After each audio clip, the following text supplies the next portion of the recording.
పల్నాడు జిల్లా పిడుగురాళ్ల ప్రభుత్వ మెడికల్ కళాశాల ఎంపీ లావు శ్రీకృష్ణదేవరాయలు ఎమ్మెల్యే శ్రీనివాసరావు సందర్శించారు. పిడుగురాళ్ల మెడికల్ కాలేజీకి ఎన్ఎంఎస్సి 100 సీట్లు కేటాయించడం హర్షం వ్యక్తం చేశారు. కేంద్ర ప్రభుత్వం మెడికల్ కళాశాల ఏర్పాటు చేస్తే గత వైసీపీ ప్రభుత్వం తాము ఏర్పాటు చేసినట్టు ప్రచారం చేసుకుందని ఎంపీ విమర్శించారు.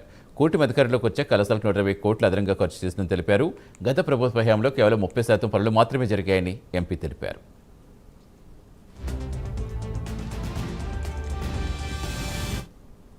కాలేజ్ ఇక్కడ ఏర్పాటు చేసుకోవడం, నిన్ననే 100 మెడికల్ సీట్లు ప్రారంభించేదానికి ఈ సంవత్సరం నుంచి అనుమతి పొందడం అనేది కేవలం ఏదో మా ఎమ్మెల్యే గారు, మేము, సూపరింటెండెంట్ గారు, ఇక్కడ ఎంప్లాయీస్ వారొక్కరికే కాదు, ఇది నియోజకవర్గం ఈ చుట్టుపక్కల ఉన్న ప్రాంతంలో ప్రతి ఒక్కరికి కూడా దీనివల్ల మంచి జరుగుతుంది, దీనివల్ల ఉపయోగం జరుగుతుంది, దీనివల్ల ఈ ప్రాంతానికే గుర్తింపు వస్తుందనేది మా అందరం కూడా భావించాల్సిందే.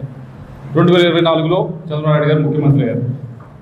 ముఖ్యమంత్రి అయిన తర్వాత అరే ముందు ప్రభుత్వం స్టార్ట్ చేసింది కదా, వారికి మంచి పేరు వస్తుందేమో అని చెప్పి దీన్ని ఆపల, దీన్ని ముందుకే తీసుకెళ్లారు. ఈ మెడికల్